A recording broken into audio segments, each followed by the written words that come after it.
A principios de la década de 1990, un país que durante décadas se había presentado como una federación estable y multiétnica, vio como su moneda colapsaba en una de las peores hiperinflaciones registradas en la historia. Ese país era Yugoslavia, aislado por sanciones internacionales mientras atravesaba guerras en Croacia y Bosnia. ¿Te suena familiar? Si es así, es porque es lo que le está pasando a Rusia ahora mismo, en el verano de 2026. Entonces las cosas se desarrollarán de la misma manera. ¿Se repetirá en Rusia lo que pasó en Yugoslavia y terminará con el colapso de ese país? Vamos a analizar este escenario para descubrir la verdad. Comencemos con Yugoslavia, ya que su colapso es el antecedente de lo que sigue. Cuando la República Federal Socialista de Yugoslavia se desintegró en 1991, la República Federal de Yugoslavia que quedó era esencialmente Serbia y Montenegro, gobernada extraoficialmente por Slobodan Milošević, quien más tarde se convertiría en su presidente. Si eso te suena familiar, es porque es una situación similar a la forma en que Vladimir Putin comenzó su ascenso al poder en Rusia a finales de los años 90. Yugoslavia luchó por mantener su territorio y apoyar a las fuerzas serbias de Bosnia en la brutal guerra que se libraba al lado. En mayo de 1992, el Consejo de Seguridad de las Naciones Unidas respondió con sanciones generalizadas, incluido un embargo comercial, un congelamiento de transacciones financieras y la interrupción de la mayoría de los contactos económicos internacionales. Las sanciones se endurecieron aún más en abril de 1993. Sobre el papel, el objetivo era que Belgrado dejara de apoyar la guerra en Bosnia. En la práctica, las sanciones afectaron a una economía ya estructuralmente débil, y la combinación resultó catastrófica. Las cifras son casi increíbles por sí solas. En tan solo 3 meses después de que entraron en vigor las sanciones de 1992, la producción industrial había caído aproximadamente un 40%. Para finales de ese año, la inflación anual en Serbia y Montenegro había alcanzado aproximadamente el 19.810%. Y eso solo fue el calentamiento. Durante 1993, el país descendió a una de las peores hiperinflaciones jamás registradas. En su punto máximo en enero de 1994, la tasa de inflación mensual alcanzó aproximadamente 313 millones%. La inflación diaria rondaba el 62% y la inflación por hora superaba el 2%, lo que significaba que los precios podían cambiar significativamente mientras esperabas en la fila para pagar y básicamente se duplicaban cada 34 horas. Para finales de 1993, el salario mensual promedio en Yugoslavia se había desplomado al equivalente de unos $15 estadounidenses. El PIB cayó alrededor del 30% ese año, la producción industrial y la inversión bajaron aproximadamente un 37%, y el desempleo superó el 24%. Tras esos números, había un gobierno sin opciones reales. El esfuerzo bélico de Milošević consistía principalmente en armar y financiar a las fuerzas serbias de Bosnia y mantener a su ejército y policía. Consumió más del 80% del presupuesto federal en algunos momentos de este periodo. Para diciembre de 1993, cerca del 95% de todo el gasto gubernamental se financiaba simplemente imprimiendo más dinero. El Banco Central ya había sido vaciado una vez antes de que aplicaran las sanciones. En los meses previos a la separación de Croacia y Eslovenia, los aliados de Milošević orquestaron un saqueo de las reservas de divisas del Banco Nacional de Serbia. Desviaron $1.400 millones para apuntalar al régimen y a sus aliados, mientras el dinero seguía como propiedad federal conjunta. Ese robo impulsó la salida de Croacia y Eslovenia y dejó al Estado residual sin reservas tras las sanciones que cortaron toda forma legítima de obtener divisas extranjeras. El Estado actuó como lo hacen las economías de guerra sancionadas. Improvisó. El comercio dejó de usar el dinar colapsado y fijó precios en marcos alemanes, como puntos abstractos ligados al valor del marco, ya que era imposible planear negocios o ir al supermercado con una moneda que perdía la mitad de su valor antes del almuerzo. El gobierno retrasó el encendido de la calefacción en edificios de apartamentos estatales para ahorrar dinero. Esto llevó a los residentes a usar calentadores eléctricos ineficientes. Esto sobrecargó la red eléctrica y causó apagones. Los pensionados aprendieron a retrasar el pago de cualquier factura que pudieran. Esta es una peculiaridad de la hiperinflación donde la deuda es técnicamente menor. Si alguien debía 10.000 dinares al inicio del mes, retrasar el pago unos días hacía que la inflación erosionara gran parte del valor real de la deuda. Y lo más importante para nuestros propósitos de hoy, la guerra misma seguía consumiendo mano de obra y material que un Estado quebrado, sancionado y aislado tenía cada vez menos formas legítimas de suministrar. Por supuesto, Rusia en 2026 no es Yugoslavia en 1993. La economía de Rusia es más grande, más diversificada, y a pesar de años de sanciones, todavía exporta enormes volúmenes de petróleo y gas, aunque ese comercio se ha complicado y desviado en lugar de eliminarse. Rusia no ha experimentado nada parecido a la hiperinflación al estilo yugoslavo, ya que su Banco Central tiene herramientas, reservas y disciplina política que el Banco Central de Belgrado no tenía en 1993, antes. Así que los precios en los estantes rusos no estarán fijados en puntos vinculados al yuan, pero el patrón estructural más profundo, en el que el país adopta medidas económicas cada vez más extremas, se está formando visiblemente en Rusia ahora. El mecanismo específico que queremos analizar es lo que ocurre con el suministro de combustible y la mano de obra rusa. El combustible es probablemente el problema más visible para los rusos comunes. Desde mayo de 2026, Ucrania ha intensificado drásticamente los ataques de largo alcance contra la infraestructura de refinación de petróleo, no solo oleoductos y terminales de exportación, también las refinerías en lo profundo de Rusia. Según los reportes de Medusa, las 10 refinerías más grandes de Rusia ya han sido atacadas. El Estado Mayor de Ucrania informó que los ataques sistemáticos han inutilizado cerca del 42.7% de la capacidad proyectada de refinación de petróleo de Rusia, con 8 refinerías atacadas en junio y más de 60 depósitos de almacenamiento destruidos o gravemente dañados. La evaluación ucraniana estimó las pérdidas financieras acumuladas para el sector de refinación ruso desde agosto de 2025 en aproximadamente 13.5 mil millones de dólares. Un análisis independiente mostró que la producción de combustible rusa disminuyó hasta un 25% interanual en junio, dejando la producción alrededor de un 20% por debajo de la demanda interna. Aunque estos números parezcan superfluos, el problema surge de inmediato en la gasolinera. A mediados de julio, el medio independiente Medusa reportó que al menos 7 regiones y ciudades rusas implementaron racionamiento de combustible según el número de placa: Oriol, Nizhny Novgorod, Pskov, Lipetsk y Kirov, además de Moldavia y Astrakán. Kursk se uniría a ellos el 15 de julio. La restricción es sencilla.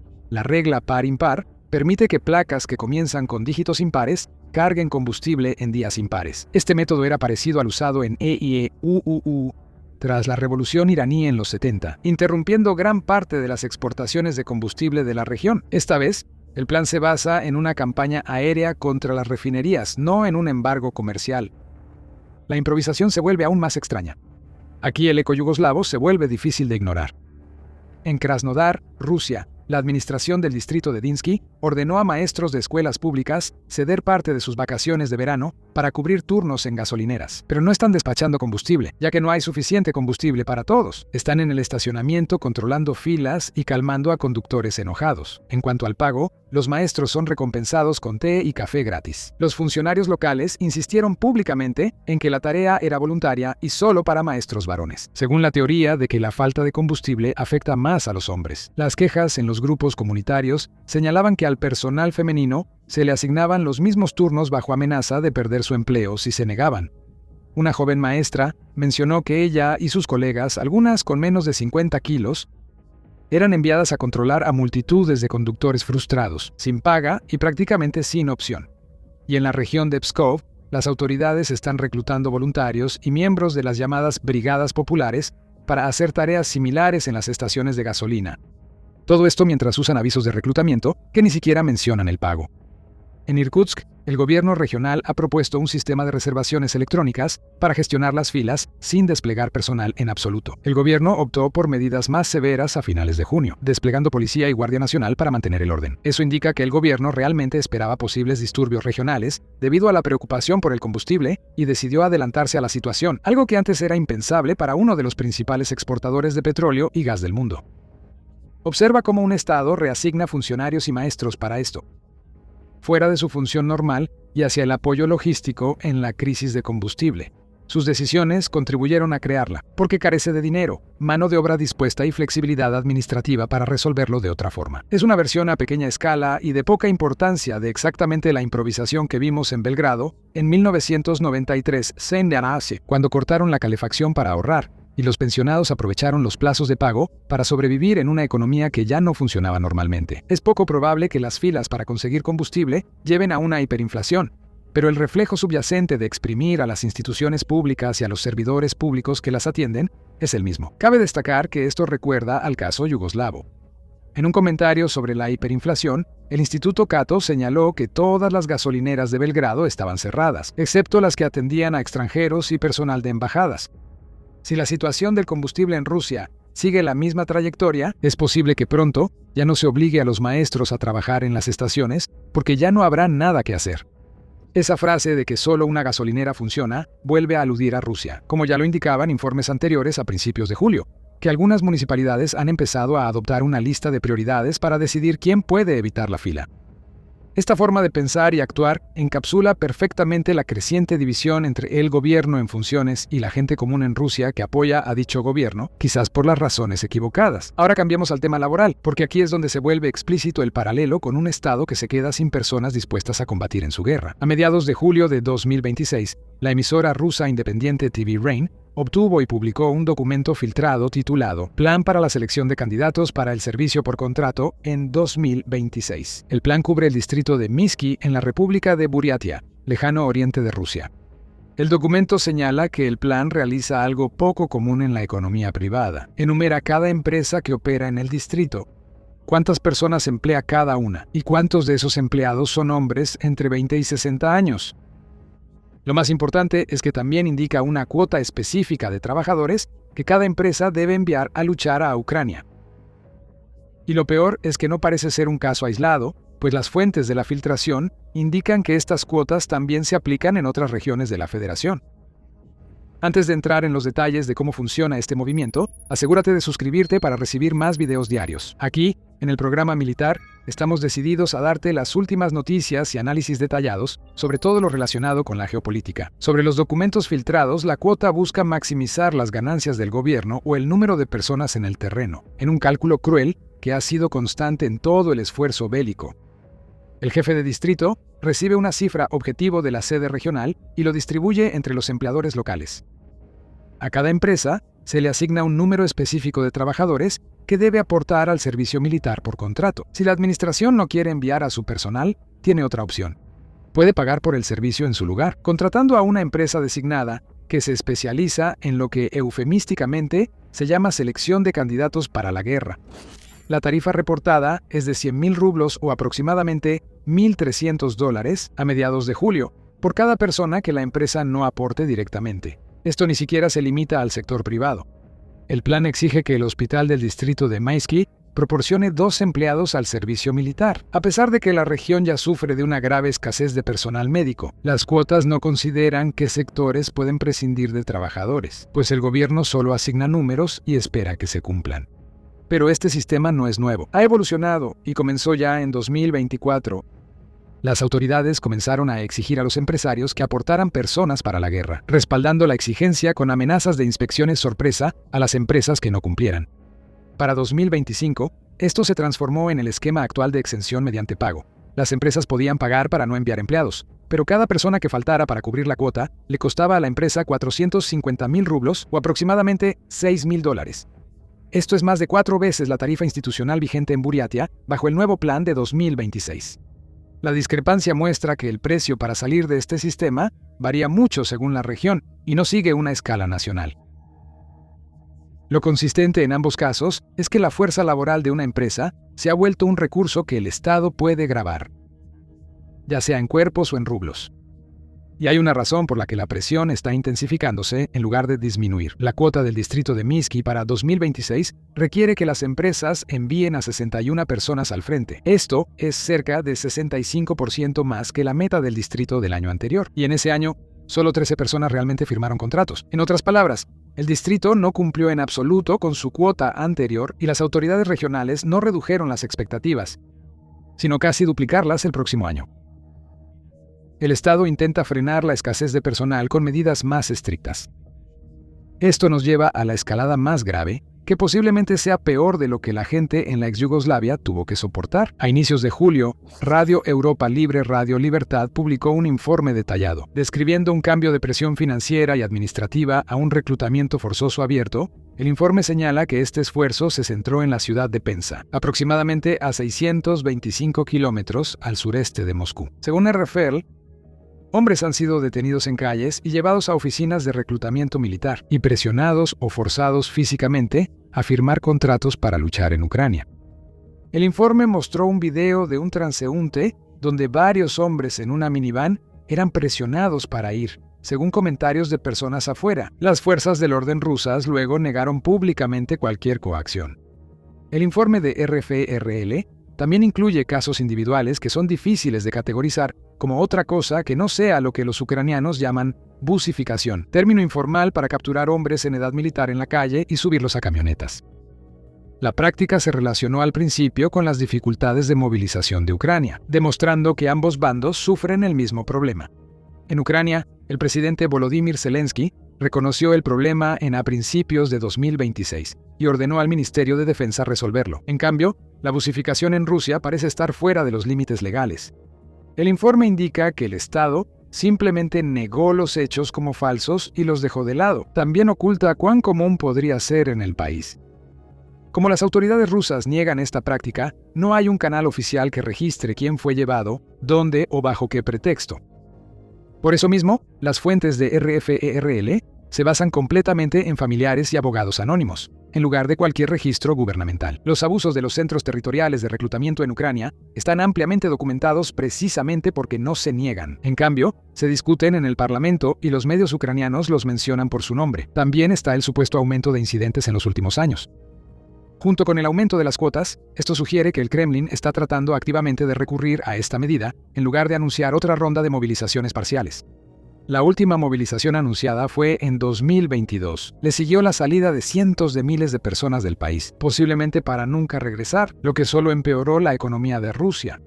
Al combinar estos elementos, surge una economía de guerra a la que le faltan las dos cosas que más necesita: combustible y mano de obra. Los ataques ucranianos a refinerías provocan la misma escasez de recursos que las sanciones a Yugoslavia en 1992. Respecto a la mano de obra, vemos al Estado en el mismo proceso que Yugoslavia, cuando la guerra se alargó y faltaron voluntarios. Primero incentivos, después cuotas administrativas a empresas, como si los trabajadores fueran mercancía grabada. Luego, un sistema para librarse pagando cada vez más. Después, secuestros en las calles de la ciudad. Milosevic también siguió luchando más allá de lo que su economía podía sostener, porque retroceder implicaba un costo político inaceptable. Esto no significa que Rusia vaya a fracturarse necesariamente como Yugoslavia. El colapso de Yugoslavia también fue impulsado por un régimen de sanciones internacionales creado para forzar un cambio, superpuesto a muchos sistemas internos que no funcionaban o eran saboteados por el partido gobernante en busca de ganancias rápidas. En cambio, Rusia todavía recibe una suma considerable de su comercio con China e India, y aún puede obtener más combustible si lo requiere. A pesar de las sanciones de Occidente, un país de la ex Yugoslavia curiosamente se negó en principio a aplicarlas. La economía de Rusia aún crece técnicamente, aunque mucho más lento de lo esperado. Es más preciso decir que el sistema ruso está bajo presión en lugar de estar colapsando. Presión significa que el país puede recuperarse, generalmente a través de ayuda externa o reformas internas. Es poco probable que el gobierno ruso actual elija alguna de esas opciones. Si China rescata a Rusia, básicamente sería una rendición pública ante China como líder del bloque, en lugar de un supuesto igual. Con la segunda, todo el régimen de Putin depende de tener a las mismas personas al mando y no cambiarlas. Su guerra con Ucrania puede que aún no haya terminado, pero el presidente ruso Vladimir Putin ya ha sufrido su mayor derrota. No llegó a las líneas del frente en el Donbass, ni está limitado a los campos de batalla de Jersón. En cambio, está ocurriendo en cerca de una docena de naciones independientes en Europa del Este y Asia Central y Occidental, incluyendo Moldavia, Kazajistán y Armenia. Estas naciones son solo algunos ejemplos de lo que Rusia llama su extranjero cercano. Y para entender ese término, primero tenemos que retroceder a 1991 y la disolución de la Unión Soviética. Fue uno de los eventos más sísmicos de la historia moderna, pero el colapso de la Unión no fue tan claro como muchos imaginan. Sí, las exrepúblicas soviéticas obtuvieron cierto nivel de independencia política, pero como muchas de estas naciones eran bastante pequeñas y no necesariamente contaban con grandes extensiones de recursos, una infraestructura interna sólida o vastas redes de relaciones internacionales, la mayoría siguió dependiendo mucho de Rusia en los años siguientes. Hubo algunas excepciones a esta tendencia. Los estados bálticos de Estonia, Letonia y Lituania, por ejemplo, desarrollaron rápidamente lazos más fuertes con Europa gracias a su proximidad geográfica a lugares como Escandinavia y Polonia. Esto les facilitó integrarse en las instituciones occidentales, establecer rutas comerciales a través de la Unión Europea e incluso unirse a la UE en 2004. Cortaron lazos con redes eléctricas soviéticas y y detuvieron importaciones de gas ruso y unir sus redes eléctricas con Europa continental, además de entrar a la OTAN. Sin embargo, para la mayoría de las otras 11 naciones del extranjero cercano, Rusia seguía siendo su principal socio comercial y proveedor de energía y seguridad. Lugares como Tayikistán y Uzbekistán, por ejemplo, han dependido de Rusia durante décadas para básicamente sostener sus economías. Muchos de estos países no tienen otra opción que usar las redes de transporte y logística controladas por Rusia, heredadas de la era soviética, para exportar o importar, y para poder mantener a sus familias. Muchos jóvenes uzbecos, tayikos y otras personas de países del extranjero cercano han decidido cruzar la frontera y buscar empleo en Rusia. Suelen trabajar muchas horas en empleos mal pagados y envían gran parte de su salario a sus familias. Entonces, aunque eran técnicamente independientes, muchos de estos países aún funcionaban como si siguieran en la Unión Soviética. Y así es justo como a Rusia le gustaba. Al Kremlin le encantaba tener casi una docena de países que dependían de Moscú para sobrevivir. Incluso antes de que Putin asumiera el poder, Rusia explotó y extendió su influencia a través de estas naciones por diversos medios. Ató a los países a acuerdos comerciales a largo plazo y alianzas militares estrictas, intervino en su política, apoyó regiones separatistas y, en efecto, tuvo total libertad para hacer lo que quisiera, cuando quisiera, sabiendo que muchos de estos países solo podían inclinarse ante ella. Cuando Putin asumió la presidencia, mantuvo esta tendencia. De hecho, fue aún más lejos, haciendo todo lo que estaba en su poder para instalar líderes títeres en países como Bielorrusia, aumentando su dependencia de Rusia y haciendo que les fuera más difícil salir de su esfera de influencia. Quería que el extranjero cercano se mantuviera así durante décadas, para que, incluso si la Unión Soviética ya no existía en el mapa, sus ecos aún se sintieran en áreas como la política y el comercio. Y si alguna nación mostraba señales de desviarse, Putin los castigaría. Vimos esto en Georgia en 2008, por ejemplo. En abril de ese año, la OTAN anunció que Georgia se unirá a la alianza. Moscú tomó ese anuncio como una amenaza a su hegemonía regional. Sintió que Georgia, bajo el liderazgo del presidente pro-occidental de ese entonces, Mikhail Saakashvili, se estaba alejando lenta pero seguramente de su órbita.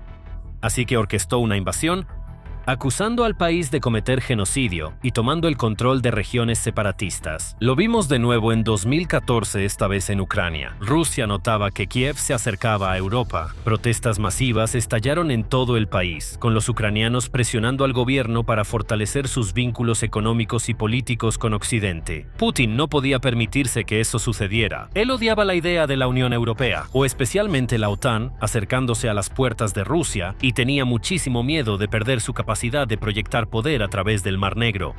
Así que una vez más, orquestó una invasión, enviando un pequeño ejército encubierto para tomar el control de la península de Crimea. Lamentablemente, las potencias occidentales permitieron que esto ocurriera, con los líderes de Estados Unidos y Europa aceptando la idea del extranjero próximo y la hegemonía regional de Rusia. Como indica el escritor, analista y periodista de investigación Casey Mitchell en el Wall Street Journal, esto incluye a Bill Clinton, quien presionó a Kazajistán y Ucrania para entregar armas nucleares a Rusia, y Barack Obama, que ignoró la invasión rusa a Georgia y respondió de manera tibia a la invasión inicial de Rusia a Ucrania en 2014. Una y otra vez, a Rusia se le permitió, en la práctica, gobernar, interferir e incluso invadir las exrepúblicas soviéticas. Y al ser un actor clave en el escenario global, con gran influencia en la economía mundial y el entorno geopolítico, ningún otro país se atrevió a desafiarla. Esto, en parte, seguramente fue lo que impulsó la decisión de Putin de invadir Ucrania en 2022. No solo le preocupaba que Ucrania se acercara a Occidente, pensaba que podía elegir y tomar lo que quisiera de las naciones del extranjero cercano. Podía enviar su ejército y tomar territorios extranjeros a su antojo, expandiendo su esfera de poder y consolidando su legado como uno de los grandes gobernantes rusos, el Pedro el Grande de nuestros días que siempre soñó llegar a ser. Nadie lo había detenido antes, porque esta vez sería diferente. Sería igual que en Georgia y Crimea. El ejército ruso cruzaría fronteras y tomaría lo que quisiera, y la operación militar especial de Putin sería otro éxito más. Eso creía él, pero estaba completamente equivocado. Nada de la operación salió como se planeó. Rusia no ha logrado alcanzar sus objetivos. Sufrió pérdidas catastróficas. Sus fuerzas continuaron esforzándose y estancándose en sectores clave. Lo peor es que el mundo, incluido el llamado extranjero cercano, ha visto de primera mano lo débil que realmente es Moscú. En muchos aspectos, aspectos, Ucrania ha sido un ejemplo para otras exrepúblicas soviéticas. Les ha demostrado que no necesitan arrodillarse ni someterse a la presión rusa, que pueden enfrentar a este país que ha intentado intimidarlos y someterlos por años, y que pueden empezar a trazar su propio camino en el mundo como verdaderos países independientes. Todo lo que tienen que hacer es dar el primer paso.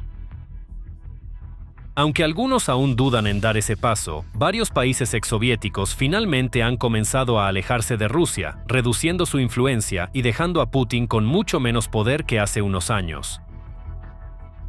Como señala Michel. Sin embargo, años después del inicio de la fallida guerra de Putin en Ucrania, los sueños de Rusia de convertirse en una gran potencia son una fantasía. Rusia ya no es una potencia regional principal en zonas que antes dominaba. Armenia es uno de los mejores ejemplos de esto, porque ha sido una de las naciones más dependientes de Moscú. Por ejemplo, fue miembro de la Organización del Tratado de Seguridad Colectiva, la OTSC, una alianza militar intergubernamental que también incluye a Rusia, Bielorrusia, Kazajistán, Kirguistán y Tayikistán. Albergaba guardias fronterizos rusos y permitía que Rusia operara una base militar en la segunda ciudad más grande de Armenia. También invirtió fuertemente en energía rusa y otros recursos, y en efecto era un estado vasallo de Moscú. Sin embargo, en los últimos años, la relación entre los dos países ha dado un vuelco por completo. Al darse cuenta de que Rusia ya no es el aliado confiable ni el garante de seguridad que alguna vez afirmó ser, Ereván ha comenzado a tomar grandes decisiones. Por ejemplo, congeló su participación en la OTSC en 2024 y ha tomado medidas para retirarse de la alianza. También forjó nuevas relaciones de seguridad con países como Francia e India, y Estados Unidos retiró guardias fronterizos rusos de varios sitios, e incluso comenzó debates sobre unirse a la Unión Europea.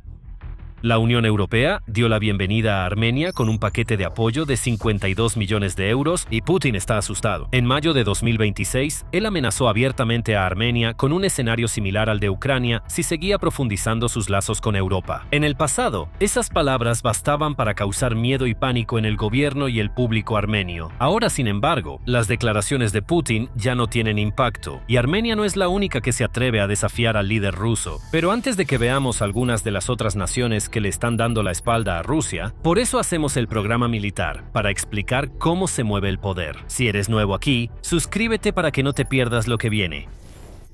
Moldavia es otro estado exsoviético que no solo se está alejando del control del Kremlin, sino que está huyendo de Moscú tan rápido como puede. De nuevo, este es un país que históricamente ha dependido de Rusia para sobrevivir. Durante décadas, Moscú cubría casi todas las necesidades energéticas de Moldavia. Rusia era el principal socio exportador del país y mantiene presencia militar en la región separatista de Transnistria, una franja de tierra en el borde oriental de Moldavia. Rusia ha dependido de Transnistria para mantener una influencia continua sobre la política y la economía de Moldavia. Pero las cosas empiezan a cambiar. A pesar de los intentos rusos de interferir en las elecciones, el pueblo moldavo votó por la presidenta proeuropea, Maya Sandu, en 2020 con su Partido de Acción y Solidaridad, PAS, asegurando la mayoría al año siguiente. En los años que siguieron, especialmente desde la invasión de Ucrania, Moldavia ha avanzado enormemente alejándose de Rusia, fortaleció vínculos con la Unión Europea y la OTAN, ha disminuido su dependencia de recursos rusos, como Armenia también ha buscado unirse a la Unión Europea. Incluso en Transnistria, donde se habla ruso, la gente está cada vez más cansada y frustrada, y muchos están ansiosos por reintegrarse al resto del país. Y el gobierno moldavo ha estado analizando planes para reincorporar la región después de décadas de separación. Más al este, Kazajistán también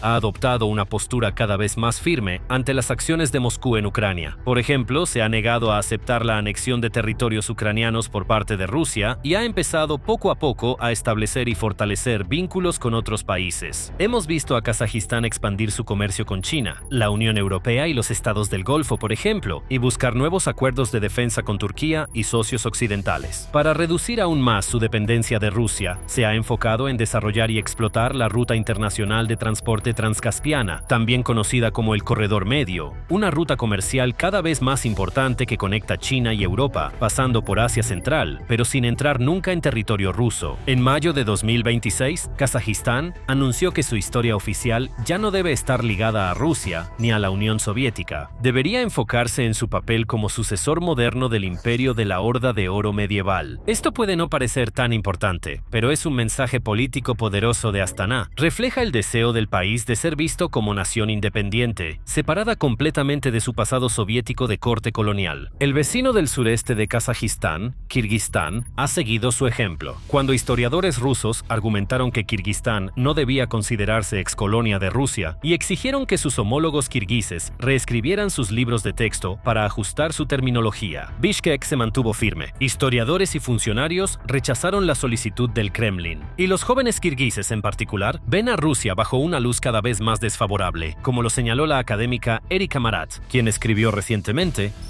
la percepción de Rusia en Kirguistán cambió mucho desde la invasión a gran escala de Ucrania. Las generaciones jóvenes de académicos consideran la servitización una experiencia colonial similar a la colonización de África y Asia por Europa, aunque Kirguistán, por ahora, tiene pocas opciones más que seguir dependiendo bastante de Rusia para las remesas, la energía y la seguridad. También está empezando a buscar oportunidades en otros lugares. En noviembre de 2025 se realizó la primera reunión estratégica entre los ministros de Relaciones Exteriores de China y Kirguistán. Esto podría marcar el inicio de una relación más relevante en el futuro. Es una historia similar en otras partes de Asia Central. Las condiciones geográficas de los países en esta parte del mundo hacen que sea difícil para ellos salir completamente de la órbita de Rusia, pero varios están haciendo todo lo posible por depender menos de Moscú y abrirse nuevas opciones. Uzbekistán ha ampliado el comercio con China y busca lazos más estrechos con Turquía, la Unión Europea y estados del Golfo. Turkmenistán ha mantenido una postura neutral ante la guerra y empezó a exportar más recursos a China. Incluso en Tayikistán, donde el control ruso sigue siendo alto, hay señales de que la influencia económica china está cobrando más importancia. La tendencia solo va a continuar mientras la guerra siga, como indicó el académico estadounidense Walter Russell Mead en el Wall Street Journal. Cuanto más dure la guerra, más se debilita el poder ruso en otras exrepúblicas soviéticas. La situación en el Cáucaso y Asia Central se está volviendo desfavorable para Rusia. Estados Unidos, China y Turquía están creando lazos económicos y militares que ponen en riesgo las aspiraciones de Rusia de dominar territorios conquistados por los zares. Como dice Mead, esta tendencia ocurre en todos los países del extranjero próximo. Por ejemplo, en el Cáucaso, las encuestas muestran que el 71% de los georgianos desea que su país se una a la Unión Europea. Las relaciones entre Azerbaiyán y Rusia están en su peor momento histórico. Incluso en Bielorrusia, ya se nota que la influencia rusa empieza a debilitarse. Hace 1 o 2 años, esa afirmación habría parecido escandalosa. Bielorrusia siempre ha sido considerada el mayor estado títere del régimen de Putin. Esto demuestra lo grave que es la situación para Moscú.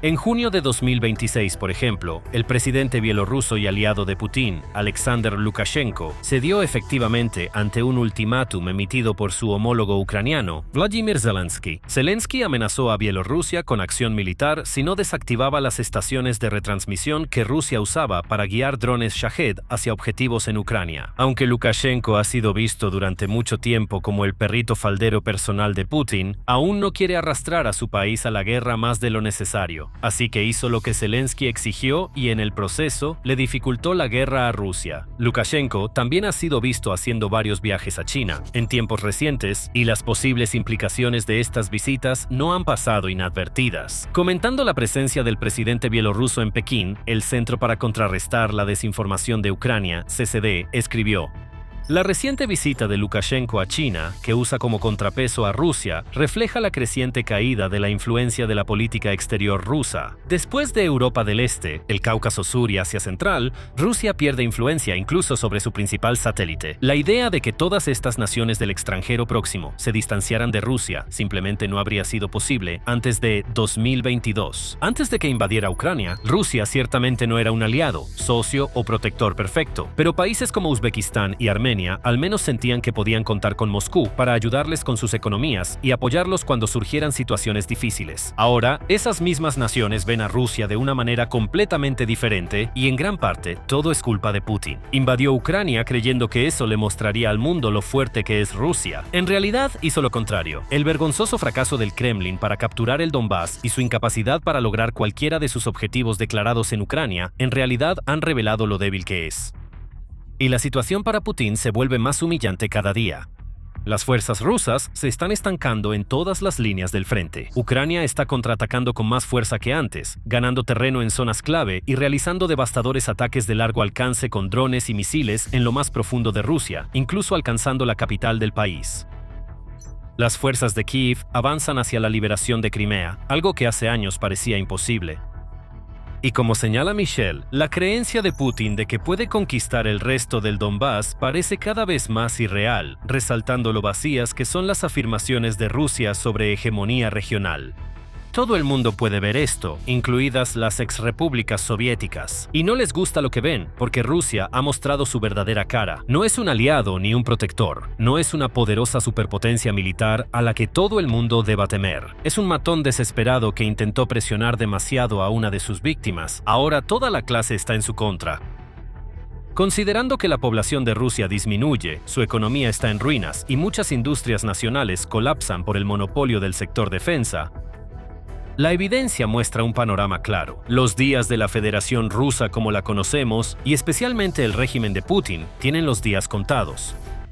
Eres un soldado ruso en las líneas del frente y recibes la orden de tu comandante. Es hora de irse. Vas a zonas de muerte para evitar drones e intentar infiltrarte en una posición ucraniana, donde tendrás la tarea de esperar y rezar para que lleguen los refuerzos antes de que te atrapen o te maten. Sabes que es casi imposible que regreses con vida, pero al entrar en la zona de muerte, ves lo letal que puede ser Ucrania. Apenas te orientas antes de que un dron descienda. Así de rápido, ya terminaste. No duraste más que un episodio de Los Simpson y no eres el único. Esta es la realidad del ejército ruso hoy en día. Firma un contrato, entrena durante 10 días y luego muere en 20 minutos. Bienvenido a la invasión de Ucrania de Putin. Tu líder ya pasó a intentar reclutar al siguiente para usarlo como carne de cañón. Blogueros militares pro-guerra rusos han denunciado el desperdicio de vidas humanas causado por la invasión de Putin. En un informe del 29 de junio, el Kyiv Post dijo que los blogueros de guerra rusos están informando que los soldados enviados al frente en Ucrania suelen sobrevivir aproximadamente lo que dura ver una comedia promedio, y todo es culpa de Putin. La esperanza de vida promedio de un soldado de asalto ruso en la línea del frente es de 20 a 35 minutos, afirma una publicación, la cual se ha difundido mucho en Rusia. Eso solo muestra lo desesperada que está la campaña terrestre de Putin. Pero se pone mucho peor. No es solo la rapidez con la que están muriendo los soldados rusos lo que se ha convertido en un problema. Es que están muriendo sin llevarse por delante ni de lejos a suficientes ucranianos. Al menos así lo verá Putin. El New York Post informa que Rusia ahora está sufriendo 8 bajas por cada una que le causa a Ucrania. Las matemáticas no cuadran aquí. Claro, Rusia tiene una ventaja de mano de obra sobre Ucrania. Sin embargo, la población de Rusia es aproximadamente 4 veces la de Ucrania. Es una gran diferencia, pero tener un potencial de soldados 4 veces mayor no sirve si pierdes 8 veces más que tu enemigo. Algo debe ceder, y parece que será la capacidad de Rusia para realizar los asaltos que Putin necesita para avanzar en Ucrania. Los soldados ya se están dando cuenta y están tan enojados como los blogueros militares rusos. Se están desencadenando frustraciones internas, siendo el ejemplo más notable el del bloguero y exsoldado ruso Alexander Lunin. A principios de junio, exigió una reunión con Putin para explicarle cómo los comandantes que ha asignado al frente están enviando a sus tropas a misiones suicidas y torturándolas si se niegan. El ejército apuntará al Kremlin si no se resuelve el problema, afirmó Lunin. Putin respondió de la manera más putinista posible. Putin ordenó arrestar a Lunin por su advertencia en redes sociales y cree que así acabarán los problemas. No lo será. Arrestar a un hombre que intenta denunciar los muchos abusos en el ejército ruso no será suficiente para extender la esperanza de vida de 20 minutos de los pobres ingenuos aterrorizados que son enviados a las zonas de muerte. Es el ridículo enfoque de Putin en esta guerra, en el que la carne de cañón se supone que debe vencer a un ejército de drones. Esa es parte de la razón por la que todo esto está sucediendo en primer lugar. Los drones ucranianos son una de las principales razones por las que los soldados rusos duran menos en las zonas de muerte que lo que tarda en entregarse una pizza. Pero hay mucho más que eso. Putin ha condenado a estos soldados al fracaso desde el principio. Hablemos sobre el entrenamiento. En sus despotriques, los blogueros militares de Rusia han señalado que las tropas de asalto que están siendo eliminadas tan rápido podrían haber tenido una mejor oportunidad si hubieran recibido algo que siquiera se pareciera a un entrenamiento adecuado para la zona de guerra en la que Rusia estaba a punto de arrojarlos. El tiempo del campo de entrenamiento al despliegue es ahora de 10 días a 3 semanas. Según la misma publicación, que reveló lo poco que las fuerzas rusas duran en el frente antes de morir. Esta no es una afirmación sin fundamento. Soldados rusos afirman que esa fue la cantidad de entrenamiento que recibieron antes de ir al combate. Iván es uno de esos soldados. Hablando con United 24 Media en febrero, él dijo: tras los exámenes médicos, me preguntaron si estaba listo para ir a la base militar en 2 días. Nos entrenaron 5 días y esperamos otros 5 para la rotación de fuerzas. Y luego fuimos a posiciones de combate. Observamos en Rusia una degradación constante en la duración y calidad de su entrenamiento, hasta el punto en que los reclutas apenas saben hacia dónde apuntar sus rifles antes de ser enviados al frente. Un ejército moderno entrena a un recluta durante semanas o meses y ofrece capacitación continua tras el despliegue. Rusia misma solía hacerlo mucho mejor, al menos en cuanto al tiempo que dedicaba a preparar a sus soldados. Antes de 2013, los nuevos soldados recibían entrenamiento de 5 a 6 meses. En 2013, eso se redujo a 3 meses. Se acortó aún más cuando Putin invadió Ucrania, aunque los soldados aún deben recibir 192 horas de entrenamiento según el sistema ruso. No reciben eso, y Rusia lo paga con su propia sangre en el campo de batalla. Probablemente, Putin lo considera un buen intercambio. Entrenar 10 días para 20 minutos de combate es una forma absurda de hacer la guerra. Esto solo sería posible si Rusia tuviera un flujo constante de reclutas para enviar al frente y reemplazar a los que está perdiendo. Alerta de spoiler para más adelante: Rusia no tiene un flujo constante. Lo que sí tiene es un número creciente de ataques. Y esa es otra de las razones por las que sus soldados en la línea del frente están muriendo en unos 20 minutos. Putin está tan convencido de que Rusia puede ganar la guerra lanzando ataques desorganizados sin parar, que ha ordenado más asaltos que en cualquier otro momento de 2026. Según el diario de Odessa, Rusia aumentó sus asaltos en un 37.5% en mayo, aunque solo logró ganar 14 kilómetros cuadrados de Ucrania con todo ese esfuerzo. Lo más probable es que el número de asaltos realizados en junio haya aumentado en comparación con mayo, y que los asaltos seguirán aumentando en verano, porque el clima será lo más favorable posible para los planes de Putin. Ahora, ¿qué significan realmente más asaltos para Rusia en este momento? Más oportunidades para que los defensores de Ucrania ataquen. Cuando los soldados están lejos del frente, es menos probable que los maten, pero cuando los ordenan marchar hacia la muerte en el frente, todo se acaba. Ucrania siempre está observando. Los drones están en todas partes. Y cuando los soldados rusos van a luchar, eso solo significa que Ucrania tiene más objetivos para elegir. Hablando de drones, esto nos remite a la primera razón que mencionamos sobre la baja esperanza de vida de los soldados rusos en el frente. Los drones de Ucrania son ahora más letales que nunca. Blogueros militares rusos afirman que los drones han transformado la guerra y son la principal causa de la baja esperanza de vida de los soldados en el frente. Putin sigue aplicando tácticas de 2022 en una guerra de 2026. Y Rusia enfrenta la misma desventaja de siempre. Es el lado que debe ir a la ofensiva. Los asaltos, aunque dañinos para Rusia, son inevitables. Ucrania prefiere quedarse atrás y dejar que los soldados rusos se estrellen contra las rocas, pero eso siempre ha sido así. En 2026, la diferencia principal es que no solo los drones en el frente y unos pocos kilómetros más allá están causando daño. Como indica el blog militar Casa entre los Laureles, muchos soldados rusos son heridos o muertos en la retaguardia en 2026. Mucho se ha hablado sobre cómo la campaña ucraniana de ataques de alcance medio ha cambiado la guerra este año. Ahora que Ucrania dispone de muchos drones capaces de atacar a más de 200 kilómetros del frente, está aprovechando al máximo. La logística rusa está siendo destruida. Esto es clave para la estrategia ucraniana de aislar Crimea y cortar el apoyo a las tropas rusas en el frente. Se atacan centros de mando, puntos de lanzamiento de drones y depósitos de municiones, reduciendo el apoyo a los soldados en el frente. Pero lo que a menudo no se informa es que también se están atacando las concentraciones de tropas detrás del frente. De eso se queja la Casa entre Laureles.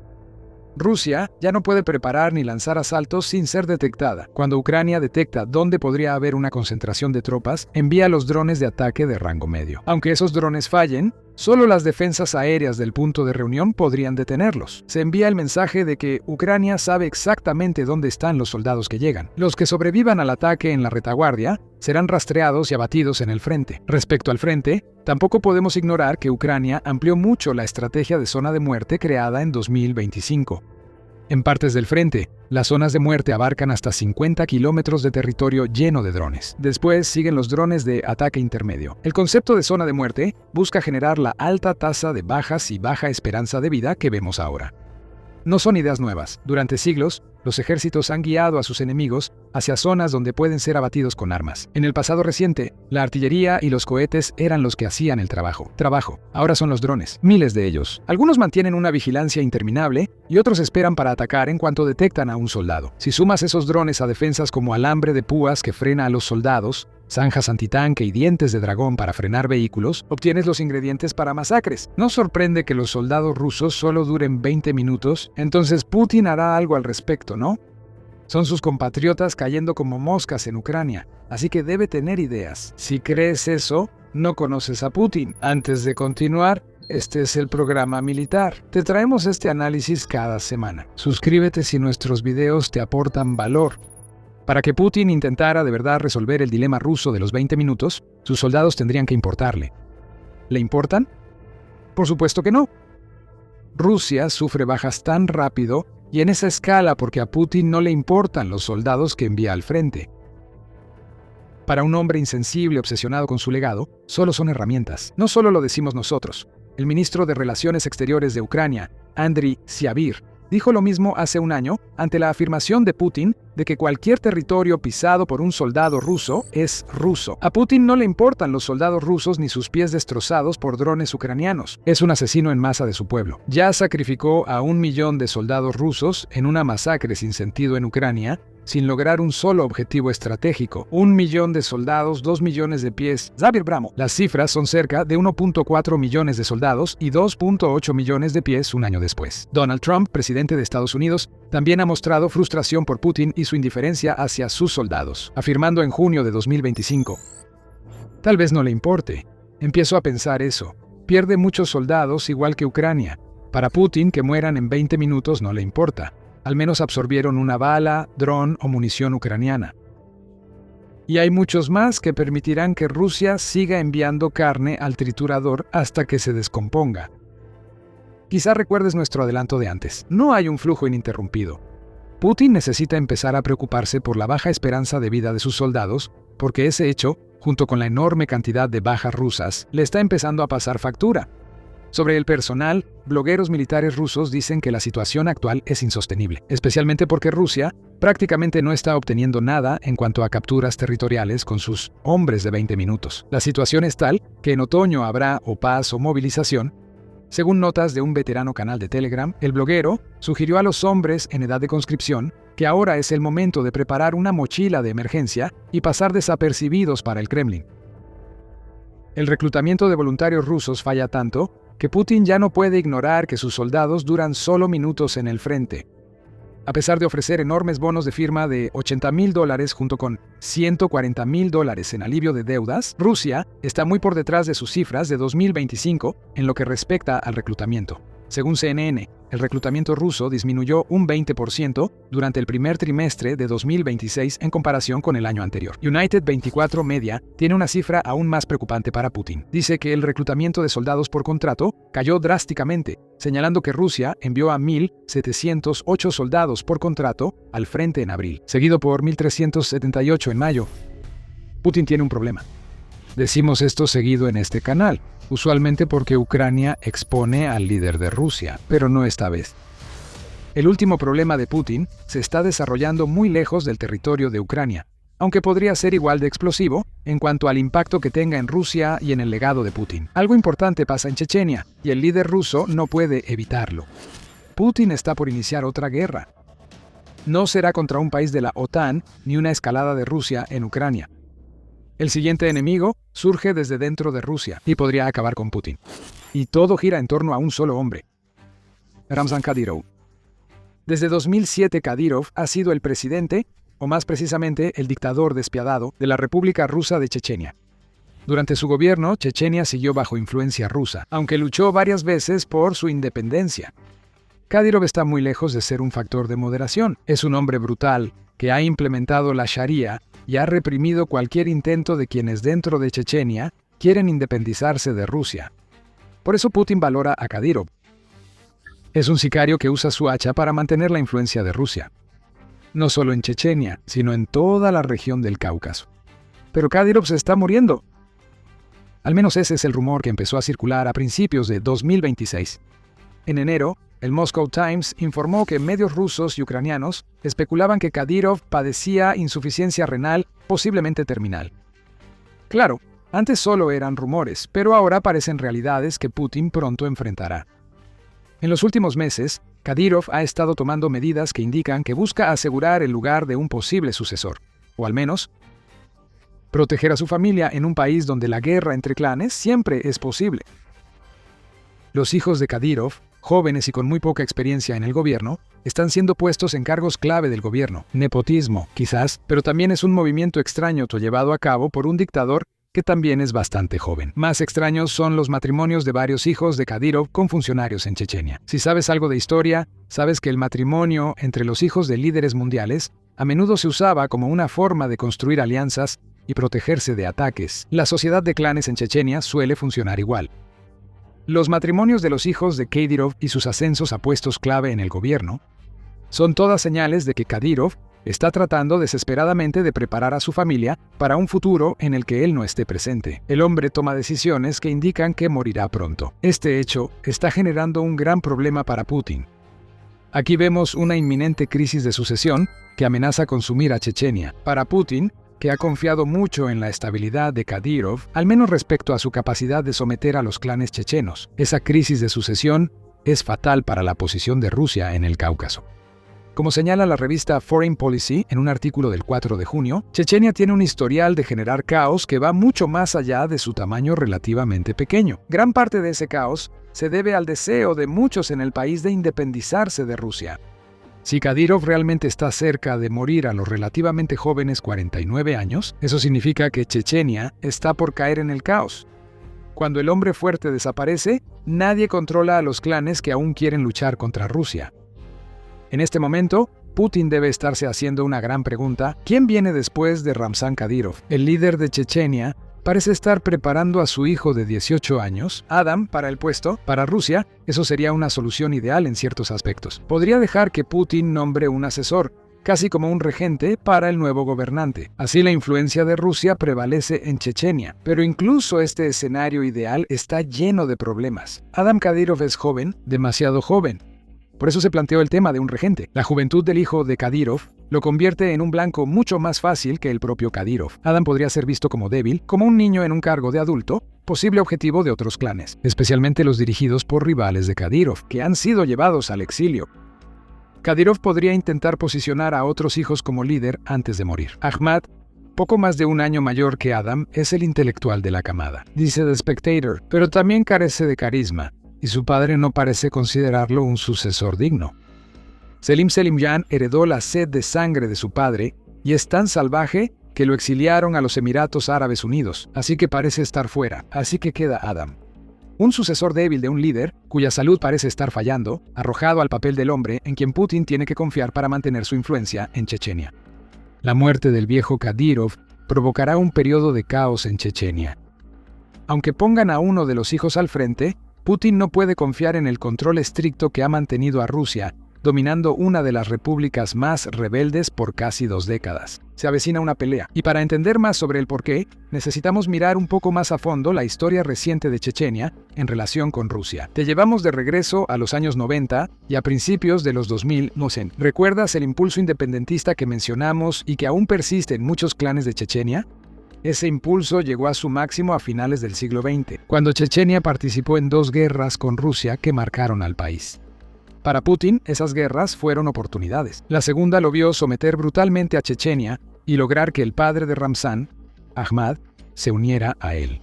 Al final de las 2 guerras, se había derramado la sangre de 160.000 personas, de los cuales hasta 40.000 eran combatientes y civiles chechenos, y el resto eran representantes de varios grupos étnicos, como lo señala la Fundación Jamestown. La mayoría eran rusos. Pero eso no le importaba a Putin. Lo que le importaba era controlar Chechenia. Y así ha permanecido durante aproximadamente 2 décadas. Esto significa que Putin llegó al poder gracias a la represión contra Chechenia. Eso es clave en la sociedad chechena, que ha vivido 2 décadas de brutalidad y constante influencia rusa, alentada por el líder moribundo. También fue vital para Putin. Podía usar sus hazañas, algunos dirían crímenes de guerra, en Chechenia, para crear su imagen de hombre fuerte.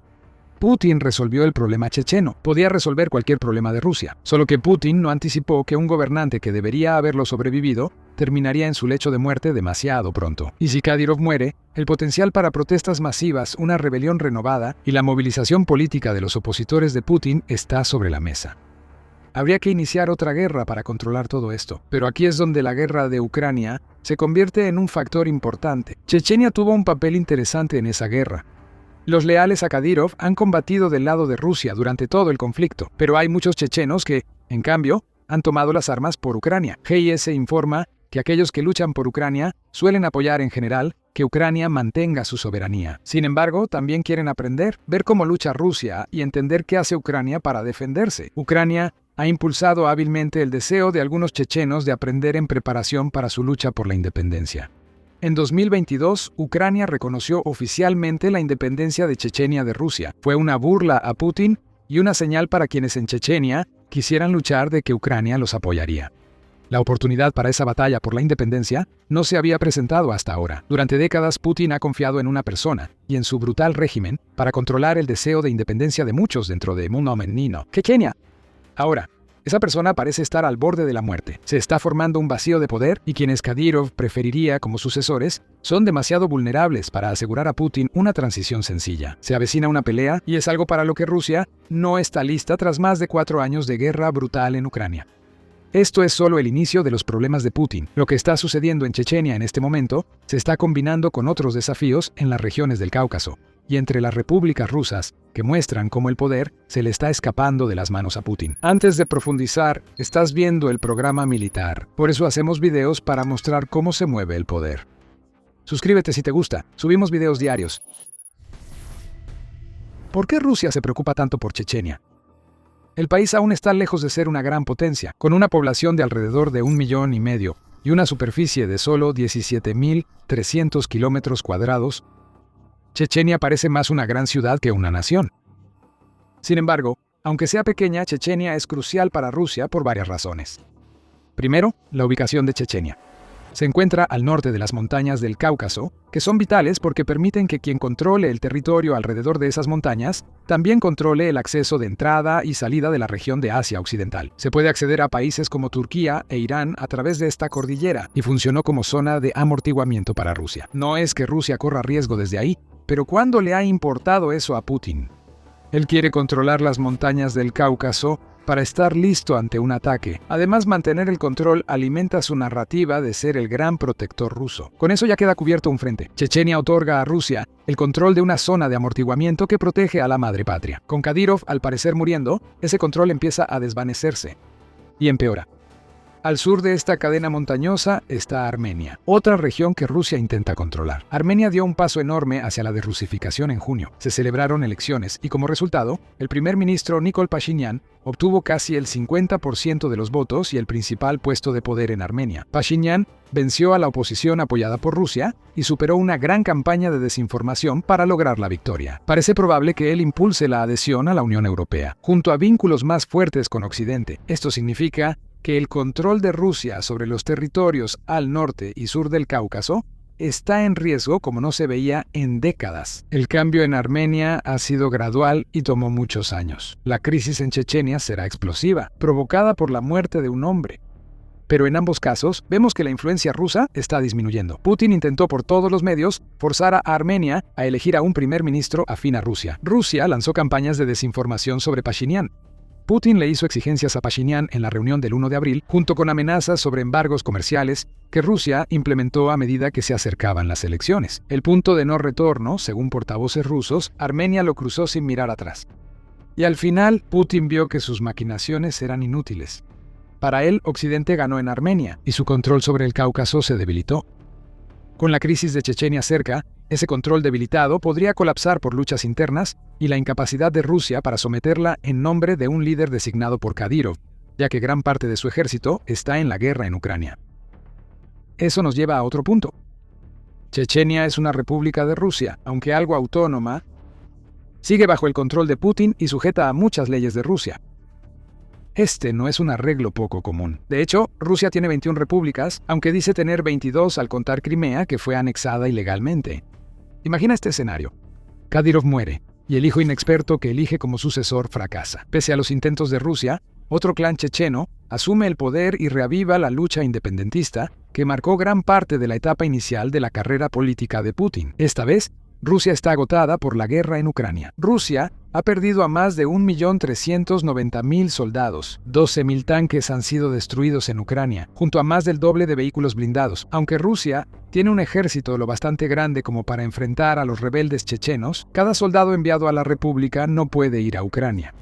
Putin debería priorizar y Ucrania seguiría siendo su principal enfoque. Putin no logra frenar el avance checheno. Chechenia lo consigue y se vuelve independiente. ¿Qué implica eso para las demás repúblicas de Rusia? Demuestra que la independencia es posible para algunas. Esto no significa que las 21 repúblicas de Rusia sigan el ejemplo de Chechenia, pero algunas tienen movimientos independentistas propios y podrían ser posibles candidatas para ser las siguientes en separarse de Rusia. En febrero de 2023 se publicaron los resultados de la votación en línea de una interesante encuesta llamada Referéndum Nacional en línea sobre la autodeterminación de las repúblicas nacionales. Las encuestas en 5 repúblicas rusas mostraron deseo de independencia en todas. Kuban era la república más cercana y vinculada a Rusia, con solo un 55.7% a favor de la independencia, una mayoría pero no abrumadora. En Siberia, el 63.9% dijo que quiere que su república se vuelva independiente. En Ingria, fue el 66.2%. En los Urales, el 68.2% votó por la independencia. Y en el enclave ruso de Kaliningrado, el 72.1% dijo que quería deshacerse de Rusia. Claro, la advertencia es que la encuesta fue algo informal. No está claro cuántos que no votaron habrían elegido a Rusia. Aún así, cada uno de estos resultados sugiere que hay grandes contingentes de personas en estas repúblicas rusas que desean la soberanía, al igual que en Chechenia. Si Kadyrov muere y Rusia pierde el control de esta república clave, especialmente si ese fracaso se debe a la debilidad militar provocada por la guerra de Putin en Ucrania, eso podría ser una señal. Otras repúblicas podrían imitar el ejemplo. Si lo hicieran, los animarían informes de que el Ministerio de Defensa de Rusia ha llegado a un punto muerto en la producción y que algunas encuestas, como la que informó Pravda el 19 de junio, sugieren que más del 60% de los rusos están cansados de la guerra en Ucrania, sin contar otras que Putin podría iniciar. Claro, Putin podría iniciar más guerras, podría enviar tropas a Chechenia, aumentar el derramamiento de sangre e incluso ayudar a mantener al sucesor designado por Kadyrov en el poder, pero solo causaría más enojo y resentimiento si lo hiciera. Esto aplica también para las otras 5 repúblicas que mencionamos. Ninguna puede enfrentar militarmente a Rusia, aunque ese no es el punto. Inspirados por el impulso de Chechenia, si sucede, todos podrían levantarse. Incluso si los reprimen, el mensaje se difundiría en todo el mundo y dentro de Rusia. Putin está perdiendo el control. Cada intento de independencia en territorio ruso distrae aún más de la guerra en Ucrania, que ya va muy mal. Una operación militar especial que debía durar días ya lleva 5 años. Por eso muchos rusos están cansados de la guerra. Añadir más guerras a ese conflicto interminable podría ser desastroso para el mandato de Putin. Enemigos que acechan en las sombras y buscan una razón para sacar a Putin podrían atacar. Un hombre de 73 años tendría la atención demasiado dividida, lo que llevaría a que algo se le pase por alto. La situación en Chechenia podría marcar el inicio de la caída de Putin. También evidenciaría las limitaciones reales del poder de Putin. Aún así, todo esto depende de que Kadyrov muera y de que la crisis de sucesión que la mayoría anticipa realmente ocurra. Supongamos que todo esto ocurre y termina en otra guerra chechena que obliga a Rusia a abandonar Chechenia definitivamente. Eso nos permite ver todo esto desde otro ángulo. El impacto en Putin y el legado que quiere dejar. No es ninguna gran revelación que Putin está increíblemente preocupado por el legado que va a dejar. Quiere ser visto como uno de los grandes líderes rusos cuando muera. Por eso fue tan brutal al controlar Chechenia al inicio de su mandato. El deseo de dejar un legado es uno de los principales motivos de la guerra en Ucrania. Quizás el principal objetivo de Putin sea dejar a Rusia, habiéndola reafirmado como un actor geopolítico clave, y todo será gracias a él. Si Chechenia se pierde en medio de una crisis sucesoria que Putin no puede controlar, ese será su legado definitivo. El hombre que sometió a la República Chechena la volvió a perder 2 días después por su incompetencia. Todo porque no pudo tomar Ucrania y permitió que otras repúblicas marginadas buscaran su independencia. Putin sería recordado como el líder que hizo que Rusia perdiera el acceso al Cáucaso. Las primeras acciones de su presidencia no contarían. Cuando esté pudriéndose bajo tierra, Rusia y el resto del mundo lo verán como un débil fracasado. Ese es el mayor miedo de Putin. Hará todo lo posible para que Rusia mantenga el control sobre Chechenia, pero lo que él haga importa poco cuando su país está en la guerra de Ucrania. Putin no tiene plan B para Chechenia. Ramzan Kadyrov se suponía que sobreviviría a Putin. Así protege el legado del líder ruso. Por cierto, actualmente hay un gobierno checheno en el exilio en Ucrania. Ese gobierno opera en el exilio desde la derrota de Chechenia en la Segunda Guerra Chechena en 2013 y afirma tener 29 sucursales en 14 países europeos. No sería justicia poética que Putin perdiera Chechenia a manos del mismo gobierno que derrocó hace más de 25 años y que ese gobierno regresara al poder después de recibir apoyo de Ucrania, que es el siguiente país que Putin quiere conquistar. Ese es un posible futuro al que Putin podría enfrentarse. Si Kadyrov muere, podría enfrentar ese futuro más pronto que tarde. El mundo se está calentando y las aguas del Ártico se están volviendo más navegables que nunca. Rusia ve una oportunidad. Quiere enviar barcos y submarinos al Ártico para establecer rutas de navegación y ejercer su poder militar sobre cualquiera que se atreva a desafiar la supremacía rusa. Pero el Reino Unido tiene algo que decir al respecto. Desde hace mucho tiempo ha sido víctima de la guerra híbrida rusa, pues la flota fantasma y los barcos espía pasan más tiempo en aguas británicas que rusas. El Reino Unido le está enviando una gran sorpresa a Rusia. Un enorme portaaviones está en camino hacia el Ártico. Los submarinos de Rusia acaban de ser advertidos. El HMS Prince of Wales ha sido desplegado en aguas árticas, marcando una escalada por parte del Reino Unido mientras busca formas de enfrentar la creciente amenaza rusa en el norte. Se está abriendo un nuevo frente en el extremo norte. La OTAN debe buscar cómo detectar y contrarrestar la creciente amenaza rusa en el Ártico tras acusaciones del Reino Unido sobre operaciones submarinas rusas dirigidas a atacar cables de comunicaciones y otros activos bajo el agua. Rusia intenta sorprender a la OTAN. Quiere adelantarse a una posible guerra futura aprovechando el caos en otras partes del mundo, para así poder enviar barcos y submarinos a las aguas más sensibles del Ártico. Con el HMS Prince of Wales, el Reino Unido se convierte en una barrera para la ambición de Putin. Antes de explorar el barco y por qué fue elegido, debemos profundizar en el problema del Ártico y su evolución hasta que el Reino Unido considere necesario un despliegue naval. Primero vamos a la brecha del Oso, un pequeño tramo del Océano Ártico. Este corredor de agua se ha convertido en un punto clave para Rusia, ya que busca afirmar su dominio en la región ártica, casi 350 millas náuticas de longitud. La brecha del Oso se extiende entre el Cabo Norte, al norte del territorio continental noruego, y el extremo sur del archipiélago de Svalbard. Para Rusia, controlar la brecha del Oso facilita el acceso de sus submarinos al mar de Noruega. Según la conversación, esos submarinos son más difíciles de detectar por las condiciones acústicas complicadas en esas aguas. Si Rusia infiltra submarinos en ese mar, entonces los países nórdicos, bálticos y el Reino Unido tendrán el mismo problema. Rusia sitúa sus submarinos a distancia de lanzamiento de misiles. Y si esos submarinos están equipados con misiles hipersónicos capaces de recorrer 1.500 kilómetros o más, ese problema ni queremos imaginarlo. Pero también debe enfrentarse.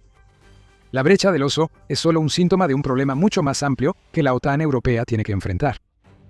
El Ártico se ha vuelto rápidamente una de las regiones más disputadas del mundo, debido al deshielo que abre rutas marítimas y a las posibilidades de despliegues militares en aguas del norte. Rusia, Estados Unidos, Canadá, Noruega, Islandia y Dinamarca tienen intereses en el Ártico, ya que su territorio rodea el océano. Para Rusia, el océano Ártico es clave en los planes futuros de Putin. Rusia lleva años reconstruyendo bases árticas y reforzando su flota del norte. La OTAN ha tratado de responder de la misma manera, con el Reino Unido como actor clave. El Reino Unido no tiene interés directo en las rutas árticas, pero se ve amenazado si Rusia controla la brecha del Oso. Esa es una de las razones por las que el portaaviones más grande del Reino Unido ha sido desplegado en aguas del norte. También es un factor en la decisión del Reino Unido de duplicar el número de tropas que tiene estacionadas en Noruega entre ahora y 2029. Rusia es una amenaza en el Ártico. El Reino Unido y la OTAN europea están tomando esta amenaza muy en serio. Quizás el ministro de Defensa noruego, Thor Sandvik, lo expresó mejor en junio cuando dijo: es defensa del propio territorio para el Reino Unido. Si Putin toma el control de la parte norte de Escandinavia, si puede controlar la brecha del Oso, esto es una amenaza directa al Reino Unido. La diplomacia no va a funcionar en esta situación. Rusia considera la región ártica y la Ruta Marítima del Norte, o NSR, que se abre por el deshielo, como clave para su desarrollo económico futuro. Taylor y Francis explican por qué. Rusia ve el verdadero valor del Ártico más allá de transportar carga por la NSR. Bajo estas aguas hay abundante petróleo y gas, con el 75% de las reservas en las penínsulas de Kitang y Yamal sin explotar. Rusia quiere ser la nación que explote esas reservas. Busca controlar los elementos de tierras raras en aguas árticas rusas. Esto equivale a 2/3 de este recurso en Rusia. Aunque las limitaciones tecnológicas y sanciones occidentales tras la guerra de Ucrania han frenado los planes de Rusia en el Ártico, esos planes no han desaparecido. Rusia está esperando su momento hasta que entre en un periodo en el que pueda avanzar hacia el control de estas aguas, lo que le permite ser una mayor amenaza para el norte de Europa y el Reino Unido que antes. Mientras tanto, los submarinos están ayudando a Rusia a mantener su presencia en las aguas del Ártico. Según un informe del 14 de marzo, Business Insider habló con funcionarios de la OTAN que aseguran que esos submarinos están más activos. Uno de esos funcionarios, el vicealmirante Rune Andersen, el jefe del cuartel general conjunto de Noruega, afirma que la actividad de submarinos rusos en el Ártico se ha más que duplicado en los últimos 2 o 3 años. Eso es un problema para la OTAN. Rusia tiene una de las flotas de submarinos más grandes del mundo. Con 64 embarcaciones activas, el reto para la OTAN es que se vuelve más difícil rastrear estos submarinos cuando pasan de aguas poco profundas a las profundidades del océano Ártico. No es que no puedan rastrearse, pero si no los detectas, es difícil. Si no los estás detectando, si no estás vigilando la situación, eso aumenta exponencialmente y representa una amenaza no solo para Europa, sino también para Estados Unidos. Dice el coronel Martin O'Donnell, quien es el vocero del Cuartel General Supremo de las Potencias Aliadas en Europa, que lidera las operaciones de la OTAN en la zona. Pero no debemos volvernos complacientes. Hay que vigilar a Rusia. Esta nación ya lanzó una campaña de guerra híbrida que afecta a la mayor parte de Europa alineada con la OTAN. El incendio provocado, el sabotaje, los ciberataques y las incursiones de drones se han convertido en parte de una campaña de desestabilización más amplia. La meta de Rusia es desestabilizar, y las aguas del Alto Norte se han vuelto especialmente vulnerables mientras la OTAN intenta lidiar con lo que Rusia está haciendo, al mismo tiempo que trata de ponerse al día en el Ártico. Como dijo el comodoro Richard Hewitt, comandante del grupo de ataque de portaaviones del Reino Unido, a bordo del HMS Prince of Wales al Wall Street Journal, la amenaza no había sido tan grande desde la Guerra Fría. Eso explica por qué el Reino Unido envió uno de sus buques de guerra más impresionantes al Ártico. Ese buque de guerra ahora está a las puertas de Rusia buscando submarinos. Y lo más loco es que el Reino Unido tenía razón sobre la amenaza rusa. El HMS Prince of Wales ya ha entrado en acción. Antes de profundizar en eso, les recuerdo que están viendo el programa militar. Si aún no te has suscrito, este es el momento ideal para hacerlo y activar notificaciones para no perderte nada. El despliegue del HMS Prince of Wales en aguas árticas no es algo nuevo. El despliegue de un grupo de ataque de portaaviones en el Atlántico Norte para cubrir el Ártico se anunció a mediados de febrero, con el Reino Unido considerándolo un gran impulso para la seguridad regional. Esta demostración de fuerza británica es aún más potente debido a que el HMS Prince of Wales alberga aviones de combate F-35 y helicópteros, con el Ministerio de Defensa del Reino Unido señalando específicamente que esta decisión busca proteger la infraestructura submarina. Rusia suele atacarla con submarinos y barcos espía, y para frenar la agresión rusa en lo que podría ser un futuro campo de batalla, el Reino Unido afirma abiertamente que Rusia es la causa directa de este despliegue. El ministerio informa que en los 2 años previos a febrero de 2026 hubo un aumento del 30% en buques navales rusos que ingresaron o amenazaron aguas del Reino Unido. El Reino Unido indicó que el HMS Prince of Wales y su grupo de ataque participarían en ejercicios con el Grupo Marítimo Naval Permanente 1 de la OTAN. Esto implicaría trabajar con las naciones de la Fuerza Expedicionaria Conjunta, además de Estados Unidos y Canadá. No fue solo el Reino Unido enviando su mayor buque de guerra para dar un mensaje a Putin. El Reino Unido y sus aliados colaboran para que Putin sepa que no podrá hacer lo que quiera en el Ártico. Regresando al gran buque de guerra que Reino Unido envió para cazar submarinos rusos, el HMS Prince of Wales es una embarcación impresionante. La Marina Real lo considera uno de los buques de guerra más poderosos jamás construidos en el Reino Unido, y es fácil ver por qué. Parte de una flota de 2 portaaviones de la clase Queen Elizabeth, el barco tiene una cubierta de vuelo de 280 metros de largo y puede permanecer en el mar hasta 45 días antes de que sea necesario reabastecer sus provisiones de comida. Con aeronaves a bordo, la tripulación total suma 1.600 personas. Con un alcance de 10.000 millas náuticas, el barco puede navegar por el Ártico durante largos periodos. Y cuando se trata de armas, esta no es una nave de guerra con la que uno quiera meterse. La nave está equipada con varias ametralladoras de 30 milímetros y cañones automáticos de pequeño calibre. Un sistema Phalanx de corto alcance ofrece defensa antiaérea.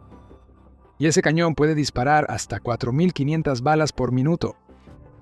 Lo que vuelve peligroso al HMS Prince of Wales para las ambiciones árticas de Putin es lo que fue diseñado para transportar aeronaves.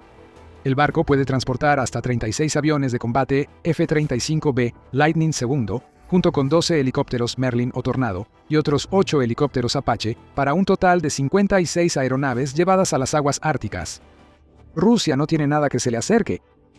Su único portaaviones, el almirante Kuznetsov, fue dado de baja efectivamente en el verano de 2025, ya que no había navegado desde 2017, ya que se estaba desmoronando y Rusia no puede repararlo para que sea una amenaza naval útil.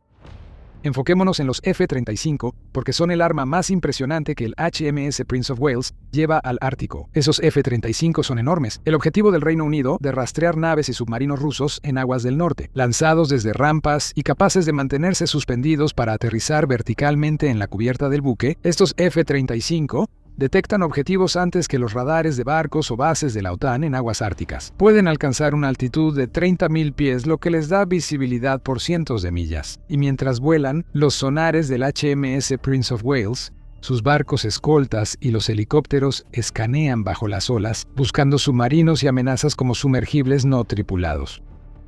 Si hablamos solo de poderío naval, el HMS Prince of Wales da ventaja al Reino Unido ante la amenaza rusa en el norte.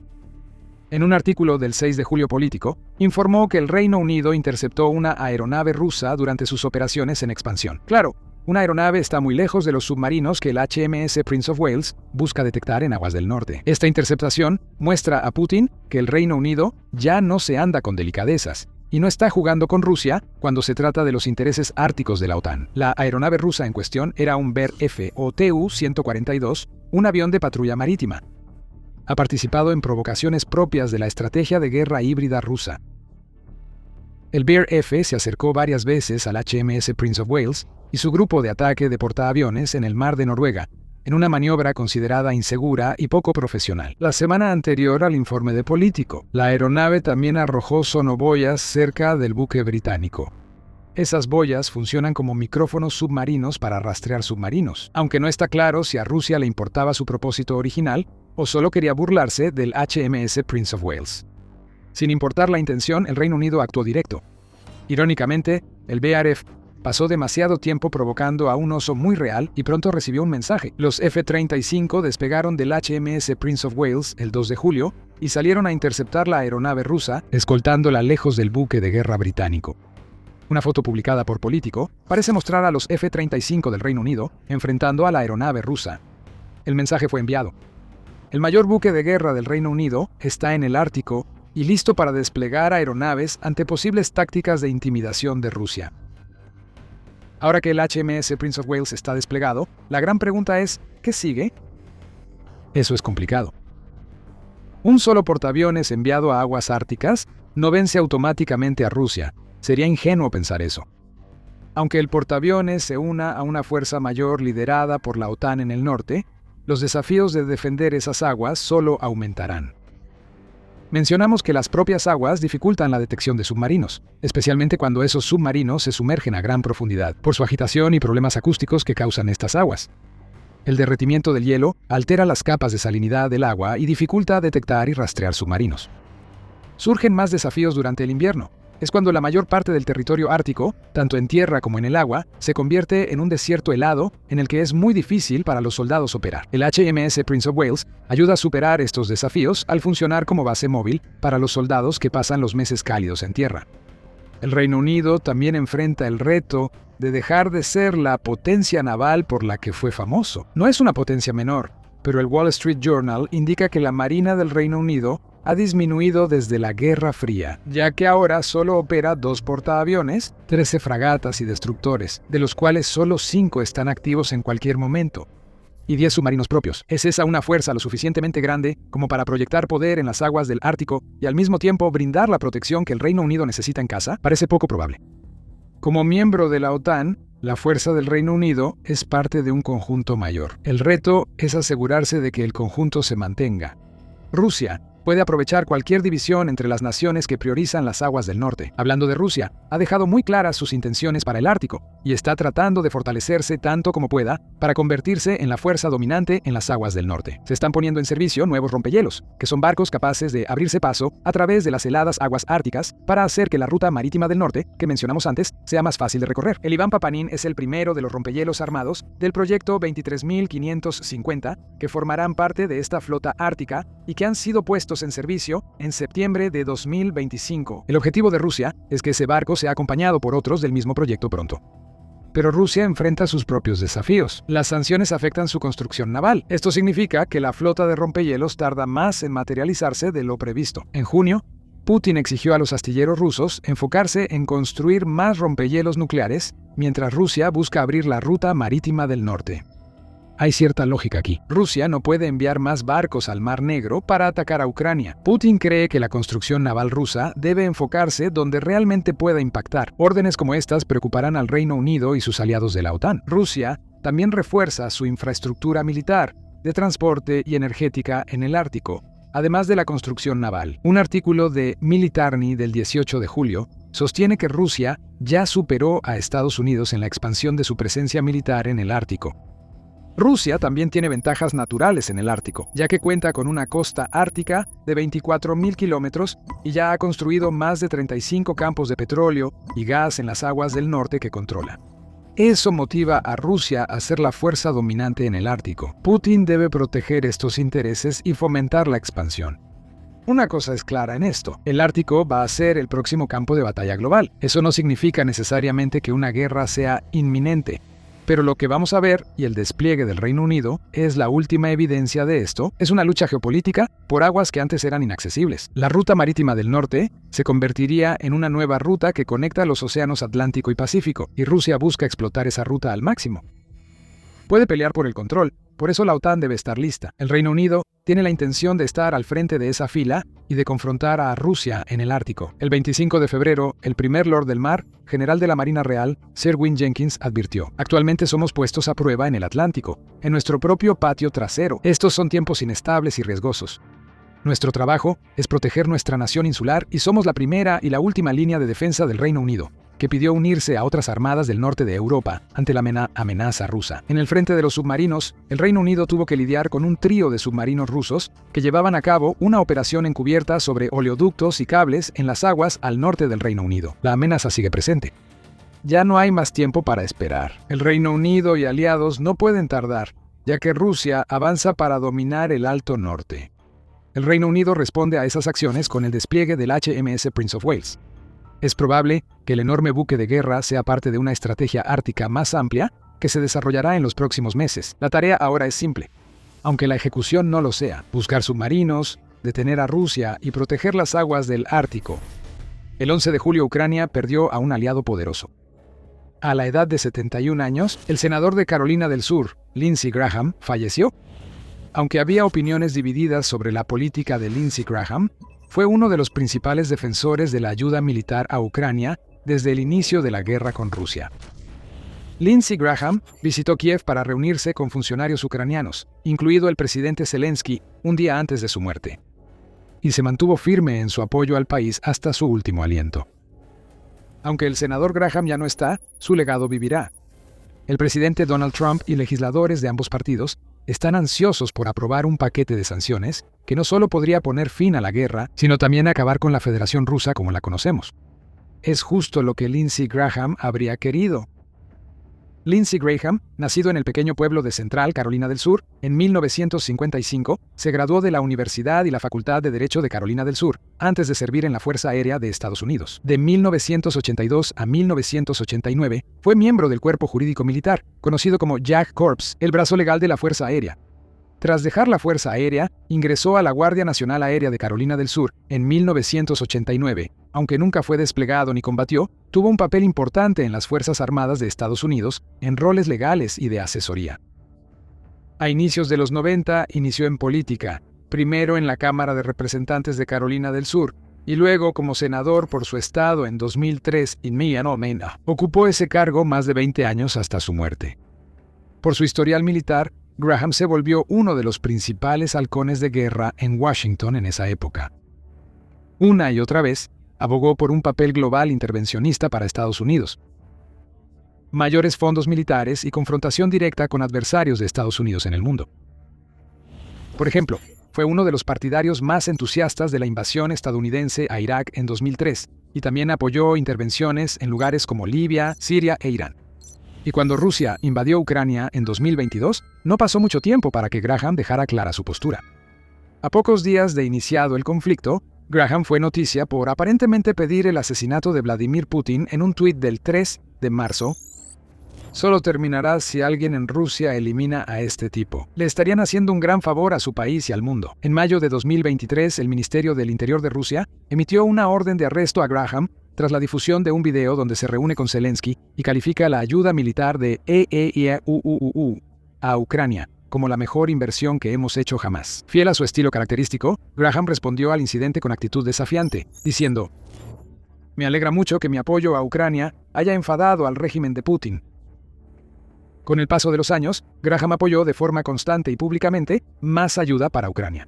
Votó a favor de paquetes de sanciones, visitó Kiev en numerosas ocasiones y solicitó una cooperación en defensa más estrecha entre Washington y Kiev. Incluso cuando varios colegas republicanos cambiaron de opinión sobre la guerra Rusia-Ucrania y votaron contra más ayuda al país, Graham mantuvo su posición hasta el final. En febrero de 2025, mientras compartía escenario con Zelensky, el senador de Carolina del Sur señaló al presidente ucraniano y dijo en una frase célebre: "¿Cómo disuades a Putin? Armas a este tipo hasta los dientes porque ellos van a pelear. Recuérdame no invadir Ucrania, ¿ok?". No termina bien. Poco después de esa declaración, tras describirse como un perro que no suelta el hueso con lo que le importa, Graham trabajó en un proyecto de ley llamado Ley de Sanciones a Rusia de 2025. Trabajando en conjunto con su homólogo demócrata, el senador estadounidense Richard Blumenthal, Graham quería que las sanciones de EEU contra Moscú aumentaran, pensando que era una de las formas más eficaces de forzar a Putin a acabar la guerra definitivamente. El proyecto de ley de Graham proponía un arancel del 500% sobre los productos de países que continúen comprando recursos rusos como el petróleo, gas y uranio. Apuntaba específicamente a China e India, que representaban cerca del 70% del comercio energético ruso. La idea era simple. Al apuntar contra los pocos países que aún invertían dinero en Rusia, Graham esperaba acorralar a esas naciones y obligarlas a llevar sus negocios a otro lado. Esto, a su vez, debilitaría seriamente la economía rusa, que ya empezaba a sufrir en ese momento por las numerosas sanciones impuestas por Estados Unidos y la Unión Europea. Con la economía destrozada, a Putin le costaría más recaudar fondos para sostener la guerra y podría, al final, verse sin otra opción más que sentarse a la mesa de negociaciones y poner fin al conflicto.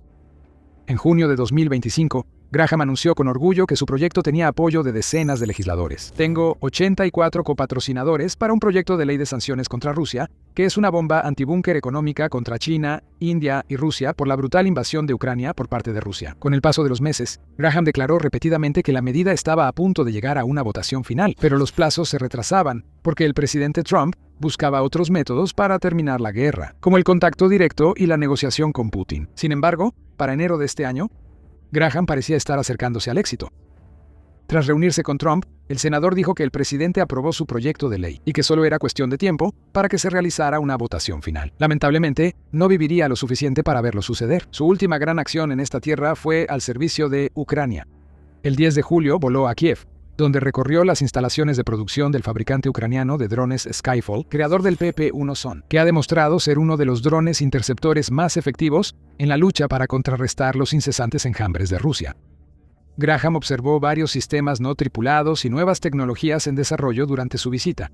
Elogió a la empresa, calificándola de empresa de última generación con enorme capacidad de producción que fabrica tecnologías más avanzada que cualquier otra en el planeta. Y en una de las últimas declaraciones que daría, el senador una vez más pidió una mayor cooperación entre Estados Unidos y Ucrania. Sería un gran error para Estados Unidos no colaborar con Ucrania en drones. Ellos están dispuestos a ayudarnos porque nosotros estuvimos dispuestos a apoyar a Ucrania en sus momentos más oscuros. Para la noche siguiente, Graham habría muerto. después de lo que su familia describió como una enfermedad breve y repentina. Numerosos funcionarios y figuras públicas expresaron sus condolencias, incluyendo al jefe del parlamento ucraniano, Ruslan Stepanchuk, quien expresó su sincero agradecimiento por todo lo que hizo por Ucrania, llamándolo un amigo incondicional del país que entendió y apoyó su lucha en cada paso del camino. Trump publicó en línea que Graham es una de las mejores personas y de los mejores senadores que ha conocido, como un patriota estadounidense que será muy extrañado. Las acciones dicen más que las palabras, y deseosos de hacer algo significativo para honrar el fallecimiento de Graham, senadores de Wyoming UU presentaron su versión revisada del proyecto de sanciones contra Rusia del fallecido senador, aunque hubo cambios al proyecto que Graham y Blumenthal presentaron hace más de un año. Este documento de más de 60 páginas sigue siendo una muy mala noticia para Rusia.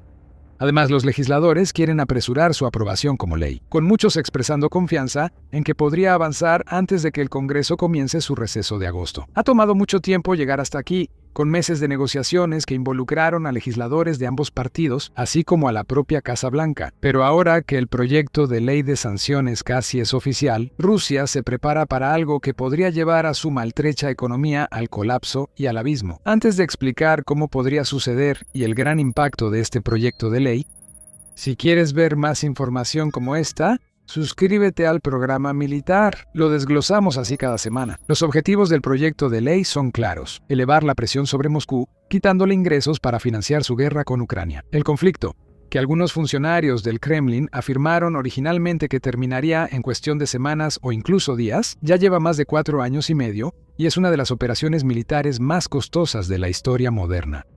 Rusia ha invertido billones de dólares en sus fuerzas armadas, destinando grandes sumas a adquisiciones, producción, reclutamiento y más. Ha sufrido más de 1 millón de bajas y ha visto incontables piezas de equipo militar, incluyendo tanques costosos, sistemas de defensa aérea y embarcaciones, ser destruidas. También ha tenido que soportar ataques de drones y misiles cada vez más devastadores contra su infraestructura energética, con varias refinerías de petróleo en Rusia incendiadas en los últimos meses. En conjunto, estos ataques han sumido al país en una crisis. Sin embargo, la guerra continúa. Esto significa que Ucrania y sus aliados aún tienen trabajo por hacer. Ahí es donde entra en juego este proyecto de ley. Si se aprueba, esto es probable por el gran apoyo al proyecto de ley de senadores republicanos y demócratas. El proyecto de ley impondría amplias sanciones a numerosos líderes políticos y militares rusos, incluido el propio Vladimir Putin, junto con varias empresas estatales, oligarcas y élites. Putin quizá no se preocupe tanto por las sanciones personales, ya que sigue disfrutando de lujos, casas palaciegas y aviones privados. Pero sí importa cuando sancionan a quienes lo rodean. Los oligarcas, líderes empresariales y personas adineradas ven sus activos congelados y antiguas libertades eliminadas por Occidente.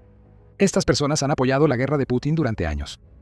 Incluso cuando quedó claro que el conflicto duraría mucho más de lo planeado inicialmente y costaría mucho más dinero, personal y material de lo que nadie jamás imaginó, Putin siguió contando con un sólido círculo de apoyo. Pero mientras más sanciones afectan ese círculo, han surgido grietas claras, con investigadores independientes notando una creciente brecha entre la élite rusa. Algunos presionan a Putin para que acepte el estancamiento de la guerra y actúe para finalizarla. Más sanciones financieras dirigidas a estos mismos individuos y entidades seguramente añadirán más leña al fuego político que se está propagando rápidamente por los pasillos del Kremlin mientras hablamos. Sin embargo, el impacto del proyecto no termina ahí. Esto es solo el comienzo. La ley de sanciones también impondría más sanciones a proyectos energéticos rusos, instituciones financieras y quizás lo más importante, su llamada flota en la sombra, la red secreta de petroleros y buques que Rusia usa para exportar petróleo, combustible, y equipo militar por los mares del mundo.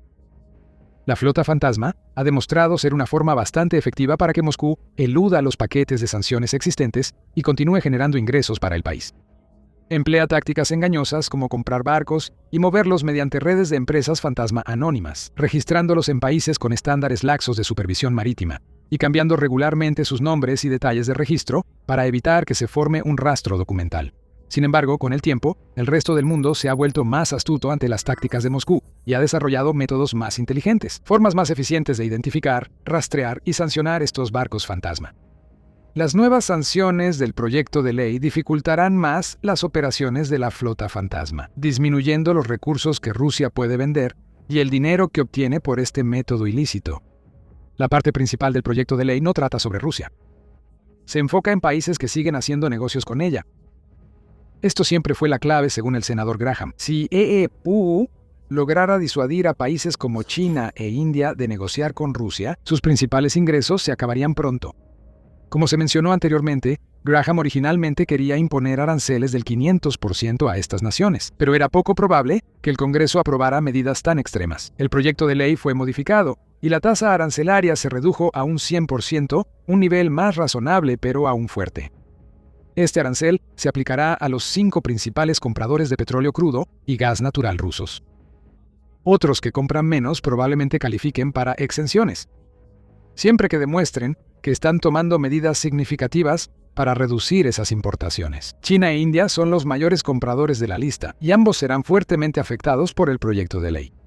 Esto podría causar gran fricción comercial entre ambas naciones y Estados Unidos, y ni Pekín ni Nueva Delhi estarán contentos con eso. Al final, es probable que ambos países cedan a la presión. Estados Unidos es el principal destino de exportación de la India. Aunque China y Estados Unidos tienen una relación política tensa, siguen comerciando cientos de miles de millones de dólares en bienes y servicios cada año. Ninguno de estos países quiere ver que sus relaciones comerciales con Estados Unidos se degraden a niveles insostenibles, así que pueden decidir rápidamente que finalmente ha llegado el momento de abandonar el mercado ruso y buscar opciones alternativas en lo que respecta al petróleo y al gas. Y si eso llegara a suceder, Rusia de repente se enfrentaría a la desalentadora perspectiva de perder a 2 de sus mayores inversionistas. 2 pilares clave de su economía podrían desaparecer de un día para otro, causando un gran impacto. Y los números lo demuestran. En mayo de este año, por ejemplo, China representó el 38% de los ingresos por exportaciones de Rusia, invirtiendo unos 8.000 millones de dólares en crudo, gas por gasoducto, carbón, GNL y otros productos petroleros. En junio, las importaciones de crudo ruso por India subieron 34% respecto al mes previo, marcando un récord. Nueva Delhi gastó cerca de 6.3 mil millones de dólares en combustibles fósiles rusos, de los cuales 5.15 mil millones fueron en crudo.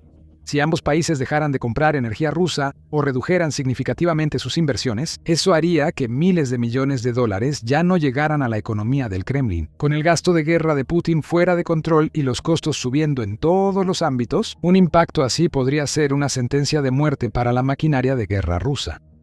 Como le dijo un asistente del Senado a CNN, la mayoría de los ingresos de Rusia, usados para su guerra en Ucrania, provienen de exportaciones de petróleo y gas. Por eso el proyecto de ley está diseñado para enfocarse en ese aspecto de la economía rusa. Y aquí viene la mejor parte. Las sanciones entrarían en vigor casi de inmediato. No dependerían de conversaciones de paz, ni estarían ligadas a ninguna otra variable. No habría manera de que Putin se librara de este dilema. Según el proyecto de ley, las sanciones entrarían en vigor contra Putin y su sector energético, sus instituciones financieras y flota fantasma en un plazo de 30 días tras aprobarse el proyecto de ley. Todo lo que queda por hacer es votar sobre ello. Por ahora, no está claro cuándo exactamente podría suceder eso, pero los representantes del Senado han expresado entusiasmo y confianza en que se realice una votación lo antes posible. El senador Blumenthal, por ejemplo, dijo que podría aprobarse antes de agosto. Blumenthal dijo que John Thune, líder de la mayoría en el Senado, está listo para avanzar cuando tenga los votos, y cree que ya los tienen. Senadores de ambos partidos consideran la legislación un homenaje adecuado para Lindsey Graham, quien estaba emocionado de ver su proyecto convertirse en ley poco antes de su muerte. Blumenthal contó que habló con Graham el día que murió, y nunca lo escuchó tan exultante porque recibieron la noticia de que la Casa Blanca apoyaría su proyecto de ley de sanciones tras un proceso meticuloso y doloroso de una difícil negociación bipartidista. La senadora Katie Britt se hizo eco de las palabras de Blumenthal y destacó que Graham afirmó que sería lo más trascendental de su legendaria carrera. Lamentablemente, el difunto senador de Carolina del Sur no podrá verlo, pero no habría mejor manera de que sus colegas supervivientes honraran su legado y dejaran una marca final, y dejar una marca definitoria en su batalla política personal con Rusia al aprobar por fin su proyecto de ley. Estados Unidos no es el único país que avanza para acabar con la guerra entre Rusia y Ucrania. Mira este video para conocer cómo Alemania y Francia, líderes en Europa, han unido fuerzas para lanzar uno de los mayores paquetes de apoyo del mundo, o para ver cómo los aliados y asesores de Putin se le vuelven en contra. Mira este video. Para más reportes, información y análisis sobre esta y otras guerras en el mundo, suscríbete al programa Militar Hoy. Y gracias, como siempre, por vernos.